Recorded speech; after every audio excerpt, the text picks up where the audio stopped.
السلام علیکم ورحمۃ اللہ وبرکاتہ۔ میں ہوں محمد محمود اور آپ دیکھ رہے ہیں ہمارا YouTube channel masterpieces of Islam. ناظرین، مسجد قباء مدینہ سعودی عرب کے مضافات میں واقع ایک مسجد ہے۔ قباء ایک گاؤں کا نام تھا جو مدینہ سے 6 کلومیٹر کے فاصلہ پر واقع تھا، اور بعد میں مدینہ منورہ کی توسیع کے دوران قباء گاؤں کو بھی مدینہ منورہ کا حصہ بنا دیا گیا۔ روایات میں آتا ہے کہ قباء شروع میں قبیلہ بنی عمر بن عوف کا گھر تھا۔ مدینہ منورہ واپس آ کر نبی کریم صلی اللہ علیہ وسلم نے فیصلہ کیا کہ بنی عمر بن عوف کے پاس رکیں اور اس علاقے میں قباء کے نام سے ایک مسجد بنائیں، جس کی وجہ سے اس مسجد کا نام مسجد قباء رکھا گیا۔ ناظرین، اس ویڈیو میں ہم آپ کو مسجد قباء سے متعلق تمام تفصیلات بتائیں گے کہ اس مسجد کی تعمیر کیسے اور کب ہوئی، اور اس کی تعمیر میں کن کن حضرات نے حصہ لیا، اور اس مسجد کی مسلمانوں کے ہاں کیا اہمیت ہے۔ ناظرین، اگر آپ نے ہمارے چینل کو ابھی تک سبسکرائب نہیں کیا تو ہمارا چینل سبسکرائب کر دیں اور بیل کے بٹن کو پریس کر دیں۔ ناظرین، مسجد قباء کی تعمیر 7ویں صدی عیسوی میں عمل میں لائی گئی، اور یہ مسجد دنیا کی پہلی اسلامی مسجد تھی۔ جب رسول اللہ صلی اللہ علیہ وسلم مکہ سے ہجرت کر کے مدینہ تشریف لائے تو سب سے پہلے قباء گاؤں میں قیام پذیر ہوئے، اور قباء گاؤں میں مسجد کو تعمیر کیا، جس کی تعمیر میں آپ صلی اللہ علیہ وسلم نے بنفس نفیس خود حصہ لیا، اور اس مسجد کی بنیاد میں پہلا پتھر بھی آپ صلی اللہ علیہ وسلم نے خود رکھا۔ سورہ توبہ کی ایک آیت کا نزول بھی اسی مسجد کے لیے ہوا، جس کا ترجمہ یہ ہے کہ وہ مسجد جس کی بنیاد پہلے ہی دن تقوی کی بنیاد پر رکھی گئی ہے، وہ اس بات کی زیادہ مستحق ہے کہ آپ اس میں قیام یعنی نماز پڑھا کرو۔ ناظرین، اس مسجد کی زمین کی خریداری بھی خود نبی کریم صلی اللہ علیہ وسلم نے فرمائی تھی، جبکہ ایک انصار صحابی نے آپ صلی اللہ علیہ وسلم کو اس مسجد کے لیے زمین ہدیہ کرنا چاہی، لیکن آپ صلی اللہ علیہ وسلم نے فرمایا کہ میں اس زمین کو خود خریدنا پسند کروں گا۔ مسجد قباء کی تعمیر سے پہلے بھی ایک مسجد مکہ میں مسجد زرار کے نام سے بنائی گئی، لیکن وہ مسجد منافقین کی طرف سے تعمیر کی گئی تاکہ وہاں آنے والے مسلمانوں کو تکلیف اور تنگ کیا جائے، لیکن اس مسجد کو اللہ تعالیٰ کی طرف سے وحی نازل ہونے کے بعد آپ صلی اللہ علیہ وسلم نے مسمار کروا دیا تھا۔ اس لیے مسجد قباء ہی کو دنیا کی پہلی اسلامی مسجد ہونے کا اعزاز حاصل ہے۔ مسجد قباء کی تعمیر میں حضرت ابوبکر صدیق رضی اللہ تعالی عنہ، حضرت عمر فاروق رضی اللہ تعالی عنہ، حضرت عثمان ابن عفان رضی اللہ تعالی عنہ، حضرت علی المرتضی رضی اللہ تعالی عنہ، حضرت صہیب رضی اللہ تعالی عنہ اور تمام مہاجرین مسلمانوں نے بڑھ چڑھ کر حصہ لیا، اور خود نبی کریم صلی اللہ علیہ وسلم مسجد کی تعمیر کے لیے صبح سے لے کر شام تک عام لوگوں کی طرح کام کرتے رہے۔ اس مسجد کے سب سے زیادہ باوقار ہونے کی ایک بڑی وجہ یہ بھی ہے کہ روایات میں آتا ہے کہ یہاں رسول اللہ صلی اللہ علیہ وسلم کی اونٹنی گھٹنے ٹیک کر ایک کنویں سے پانی پیتی تھی، جو حضرت ابو ایوب انصاری رضی اللہ تعالی عنہ کا تھا۔ اس واقعہ کی وجہ سے یہ مسجد مبارک جگہ بن گئی۔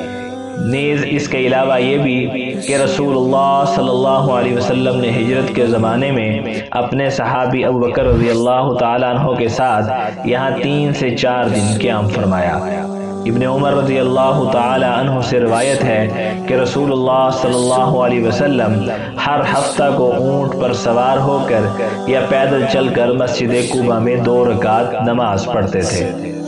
ناظرین، مسجد قباء کی جدید تاریخ نے کئی بار تزئین و آرائش دیکھی ہے۔ پہلی تزئین و آرائش تیسرے خلیفہ حضرت عثمان ابن عفان رضی اللہ تعالی عنہ نے کروائی۔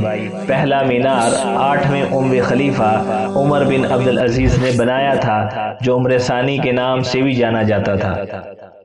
سن 435 ہجری میں ایک بار پھر ابو یعلا الحسینی نے مسجد کی تزئین و آرائش کی، جس نے محراب یا نمازی کی جگہ کا اضافہ کیا۔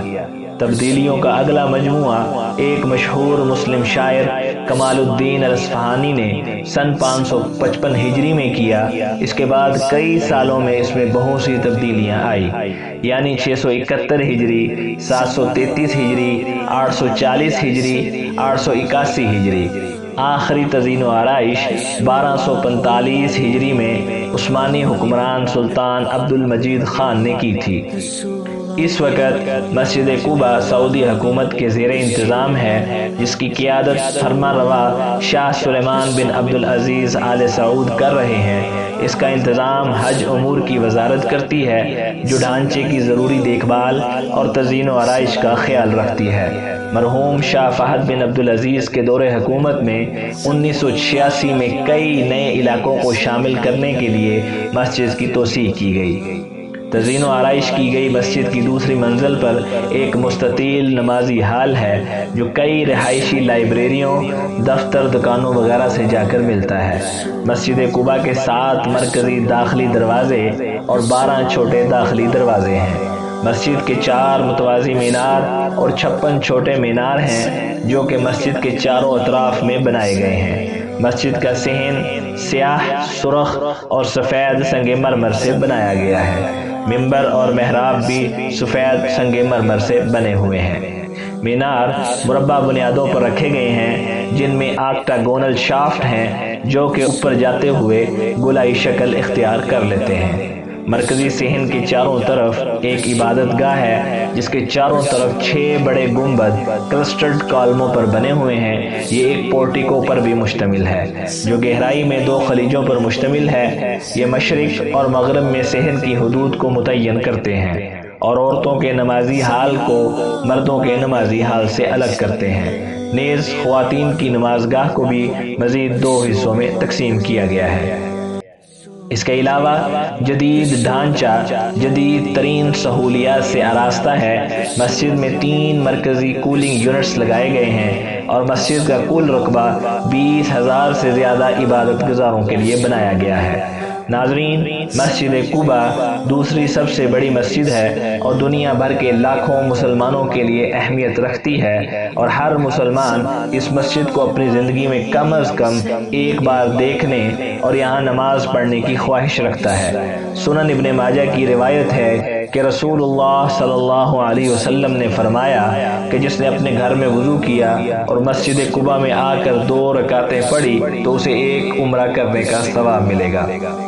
ناظرین، مسجد قباء مسلمانوں کے لیے سب سے زیادہ قابل احترام عبادت گاہوں میں سے ایک ہے اور اپنی تخلیق کے پہلے دن سے ہی انتہائی اہمیت کا درجہ رکھتی ہے۔ اس لیے اللہ تعالیٰ تمام مسلمانوں کو اپنے حضور مکہ المکرمہ اور مدینہ منورہ میں حاضری کا شرف عطا فرمائے اور ساتھ ساتھ مسجد قباء کی زیارت اور 2 رکعت نماز پڑھنے کی توفیق عطا فرمائے۔